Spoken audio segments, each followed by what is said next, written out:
Bonjour, soyez les bienvenus sur Bref résumé de chez nous pour cette vidéo consacrée à la variole du singe.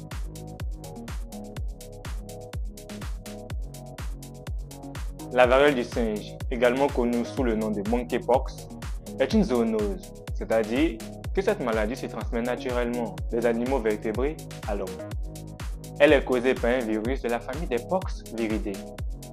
Ce virus a été découvert en 1958 au Danemark chez les macaques, mais le premier cas humain a été identifié en 1970 chez un enfant de 9 ans en République démocratique du Congo. Alors, petite parenthèse, il y a des rumeurs sur l'apparition de ce virus, mais nous nous concentrons ici sur les faits scientifiques. Selon certaines personnes, il aurait été créé ou manipulé en laboratoire, mais bon, aucune preuve scientifique crédible n'a été apportée pour soutenir cette théorie. Alors quand on parle de variole du singe, on se dit que c'est seulement les singes qui sont responsables de cette maladie. Et bien contrairement à ce que son nom l'indique, ce virus circule davantage chez les rongeurs, comme les rats et les écureuils. De l'animal à l'homme, eh bien la contamination se fait par un contact direct. Le sang, la transpiration, les plaies, les égratignures d'animaux infectés. Par exemple une morsure ou une griffure. Alors est-ce qu'elle se transmet d'homme à homme? Eh bien la réponse est oui. Elle peut se faire par les muqueuses d'une personne malade, notamment la bouche, mais aussi des gouttelettes expirées dans l'air lorsque l'on éternue. Petite information pour vous, en Grande-Bretagne, certains cas avaient été enregistrés en 2020, principalement chez des individus homosexuels. Donc la petite question que ça a soulevée était de savoir si c'était une maladie sexuellement transmissible. Eh bien il y a 4 ans, la réponse était quelque peu ambiguë, et aujourd'hui, elle est en quelque sorte toujours. Mais ce qu'il faut savoir, c'est qu'elle peut se transmettre par un contact sexuel, mais elle n'est pas considérée comme une infection sexuellement transmissible. Et là, je tiens à lever un quiproquo. Une maladie sexuellement transmissible est une maladie qui va se transmettre par les fluides des organes génitaux, par le sperme chez l'homme ou par les sécrétions vaginales chez la femme. Or là, ce sont des contaminations qui se font pendant le rapport sexuel, mais pas nécessairement par une voie de contamination sexuelle. Et enfin, dans la transmission, il faut noter qu'elle peut se propager par contact avec des objets contaminés.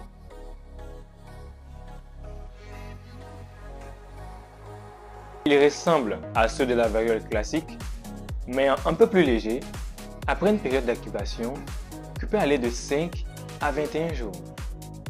L'infection débute par une fièvre souvent forte, accompagnée de maux de tête, de courbatures et d'une grande fatigue. Ce qui inquiète, c'est que très vite, le patient développe de gros boutons, qui commencent souvent par le visage, puis s'étendent à d'autres parties du corps, dont les paumes des mains, les plantes des pieds et les muqueuses. Une chose à savoir, c'est qu'il faut faire attention à la ressemblance des symptômes de la varicelle à ceux de la variole du singe. Ce sont certes deux maladies virales qui présentent des similitudes, mais aussi des différences importantes.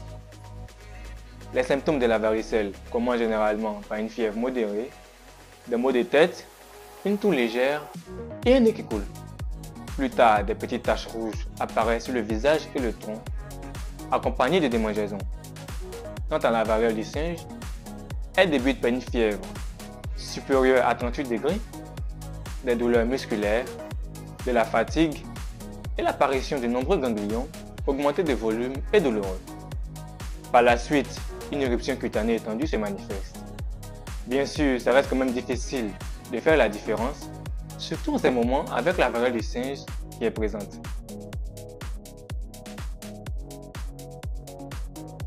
Alors, normalement, ce n'est pas une maladie grave. Elle est généralement bénigne et guérit spontanément au bout de 2 à 3 semaines. Cependant, elle peut être plus grave chez les enfants ou les personnes immunodéprimées. Il n'y a pas de traitement proprement dit contre la variole du singe. Il s'agit surtout de calmer les symptômes. Par exemple, s'il y a des douleurs au niveau des ganglions, on donne des anti-inflammatoires. On peut également donner une couverture antibiotique pour prévenir une infection bactérienne. des immunoglobulines chez les personnes fragiles peuvent être administrées pour renforcer le système immunitaire. Alors, il faut éviter l'automédication. Si vous ressentez les symptômes cités, prenez au plus vite rendez-vous chez votre médecin pour une consultation.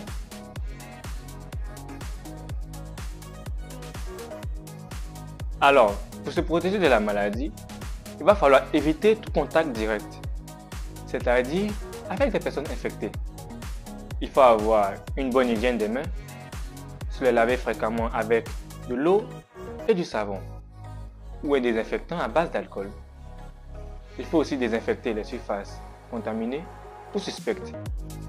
Porter un masque et des gants quand on est dans une zone à risque. Et bien sûr, le plus important, il faut éviter les animaux sauvages, notamment les rongeurs et les primates. Alors, il n'existe pas de vaccin en tant que tel contre la variole du singe, mais le vaccin contre la variole classique est efficace contre elle. Il faut noter qu'il y a une grande similarité génétique entre les deux virus. Un des vaccins administrés s'appelle Immuanex et il a obtenu son autorisation de mise sur le marché pour la prévention de la maladie en 2022. C'est tout pour cette vidéo, je vous dis à bientôt sur Bref Résumé de chez nous pour une nouvelle vidéo. Et jusque là, prenez soin de vous. Surtout, ne vous inquiétez pas, la variole du singe n'est normalement pas une maladie grave. Cela dit, n'oubliez pas de vous protéger.